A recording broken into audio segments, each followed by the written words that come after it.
Is this thing on? Alright, I forgot to say my beef. What, your beef? Yeah, I said I had to say something in the comment about the comments. Did you? Yeah. I In don't the remember Monday video. Oh, okay. Mate, I don't give a shit if it's a mixtape, a EP, a playlist. I'm Is this reviewing it about- as an album. Is this Lancey Foe?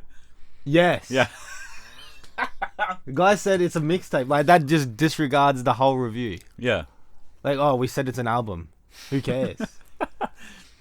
We're reviewing it as, like... As an album. For Yeah. all intents and purposes, if we say, oh, this album... Yeah. It could be a mixtape. It could be a play. I could have put 7 songs together. I'm still gonna call it an album for review. Yeah. Well, I've reviewed, like, a 3-track EP. Yeah. Oh, we both have. Yeah, And we call it an album. an album review. Like, It's- I'm not gonna it's change easy. the title of the video. I'm Yeah. not gonna bother saying, oh, this is a mixtape every single time. Mm. So if you see us reviewing a mixtape and we call it an album, who cares? It's the same thing. Yeah. Idiots, man. It doesn't disregard the whole album review because we No. said one word instead of another. Some people, man. Yeah. I think the opinions are all still valid. No, Well, that's it. It's funnily enough that you're Are going to you doing a do... mixtape?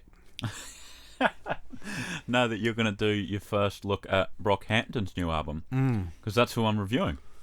Well, there you go. I'll jump in. Yeah. I'll jump in then, What a nice little coinky dink. mate. There you go. Who would have Alright. thunk? Mate. That honestly wasn't planned. Well, it wasn't. I kind of got a little bit shocked when you said that Mate, you're going there to you give your go. first thoughts to Well, it. I've only listened to like the first. What the hell's this? I did only listen to properly about the first half of the album, Okay. so I'm sure you'll have the other half covered for me when we get there. But I do like one thing to note. I do like the features on this. Yeah. Very nice features. ASAP Rocky, Yeah. Ferg was actually really good. Ferg on the same track. They got the ASAP double up. Yeah. But it was this one named Bard or Baird, like BAIRD. That's I one think of so. them. Yeah, that's on there. Okay. And then who's the other guy I'm thinking of? JPEG Mafia. Yeah, he was on there, as well as So fly, so sexy, or something like that. that's not quite right. So flex is one of them. No, so gone, so flexy. Yeah, there you go. Yeah. That was pretty close. No idea who he is, Yeah. but apparently he's friends with Amir Van, so he's got ties with Brockhampton as well. Ferg actually killed it. Yeah. He's got one good song. Plain Jane. Yeah. Classic. Don't really like anything else he's done. Right. But and I didn't expect his ad-libs to work so well on a Brockhampton album. Like the cuckoo. I do think that this album was quite good. A good return to the previous form of Brockhampton, like Saturation 1, Saturation 2. I think so too. I don't think it's as good as Ginger, but Ginger was a completely different vibe. Yeah. I will say one of the most grim lyrics I've ever heard are on this album. What was it? Where he's like, he's like, you better watch me around your wife in my white tee. Now it's a wet wipe. I think that's just grim. That's vile. That is vile. I did hear that the album starts at The Light, which is track number 5. Okay. And So what does that even kind mean? of agree with that. So the tracks before aren't essential to the album. So Right. that's Buzzcut with Danny Brown. It's a good I track. forgot Danny Brown was on there. Yeah. Yeah. Chain On with JPEG Mafia, and then the 2 ASAP songs. They're good songs, but I kind of agree that they don't hold anything to the album.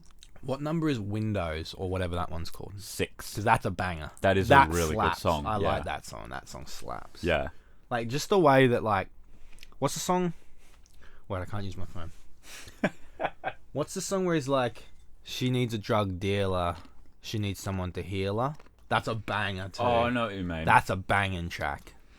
I think that's Is it called, I'll Take What You Want or something? I'll Take You On. Yeah. I'll Take You On. That's a banger. That's a banger, too. That's Joba's song. Bang. Yeah. But no, Windows was that was 6 minutes long with heaps of other ones. Yeah. But how good was the production? Yeah. There were 4 beats in this. Yeah. I honestly thought I was listening to two different songs. Yeah, transitioned so flawlessly throughout the song. I really like that one. Yeah. Oh, no, I do completely agree with like that the album starts there because Count on Me, that was the one. Maybe I should listen. When I re-listen to it, I'll keep that in mind. Yeah, okay. Yeah, Count on Me was the one with just ASAP Rocky. Like Yep. he had like the intro or something, and oh, who else did that feature? It was some other random person. Yeah, there was Rocky. Oh, he had a verse, and then there's So Gone, So Flexy, and Matt Champion. Oh. And then the chorus has Shawn Mendes. Oh. Lord. And yeah, there was a comment that just said, I wish there was more Brockhampton in this Brockhampton track. I will admit, it does feel like that sometimes, where you don't hear much of Brockhampton. Yeah. Don't Shoot Up the Party. That one's a little bit later in the track list. That one is number 11. Yeah, I probably didn't get that far, I don't think. It's a very unique song. It's like, take G-Funk and like add some of JPEG Mafia's production to it. Alright. It's like aggressive G-Funk. Oh, okay. And Kevin is just aggressively rapping about like gun violence, like racism, homophobia. So Don't Shoot Up the Party is obviously sort of like making a play on the classic like sort of school shooter type person, you know, who would be like racist or homophobic. Yeah. So yeah. Oh, and one comment on Genius on that like page was, "What in the Kanye West worthy production is this? I'm wet." And that is good. Needs that guy's t-shirt. I don't know if you would have heard The Light. That's track number 5, so that's before Windows. No, I so you probably would've. should have, yeah. Yeah. It's got Kevin venting about his sexuality and like struggling to understand why his acceptance is so hard for others. Like the lyric, "I still struggle with telling my mum who I'm in love with." That hits very hard. Like that shouldn't be something that's like difficult for you.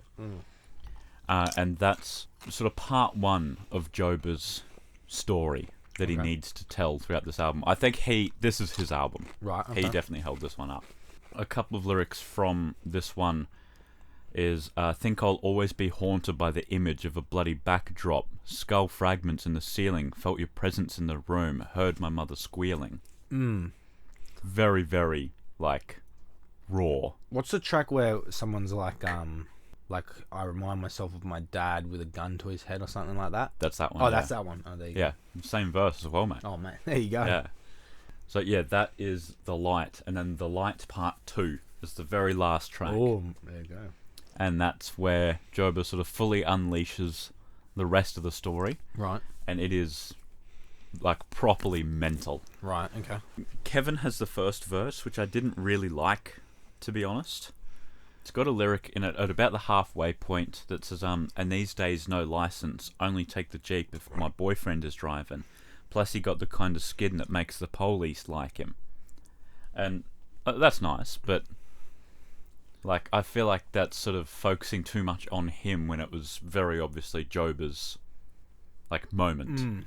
Like in Ginger, which is the only other Brockhampton album that I've properly dissected. Right. In Dilly's Departed, which was Kevin Abstract's moment with like Amir Van. Right. The rest of the other people didn't really focus on like their issues. It was like as a group. I feel like that's what Kevin should have done here, Right. because the story that Joba is telling is of his dad's very recent suicide. Right. He shot himself when Joba and his mum were home. Right. So like they heard the gunshot, went up, and found him. Yeah. So very traumatizing. Yep. Yeah, when Joba came in, it was an absolute like goosebump moment. Yeah. He said, "When that hammer pulled back, did you think of me?" It's tough. That's like it just leaves you speechless. And then throughout the verse, he spoke about how he will always be the smaller man, following in his father's footsteps. Right. What's the use? I could use you 'cause I'm scared as fuck. Tuck me in, always young enough to feel loved. Right. Very, very, like a mature outlook there. Yep. And yeah, he ended the verse in the same way. "The way you left Ma hits me the hardest. What a shame things change in the blink of an eye. Fade away, fast break to the depths in the sky, and permanence turn permanent with a 9. That's life. That's insane. Yep. And I think ending it on like such a strong moment as well just leaves a very good taste in your mouth for the album as a whole. Yep.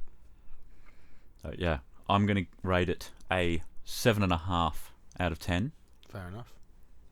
Do you have any other thoughts? No, not really. First impressions. Yeah, I'd probably give it a 7 or an 8. I think that's about right. I think I'll give it a bit of a deeper listen, and I'll maybe come back next week with an updated score. But yes, very well done album from what I've heard. Yeah. Good review. Do you know what's happening with their like RCA deal? No idea. No idea. Because they're definitely not gonna be able to hold up their end. Yeah. At all.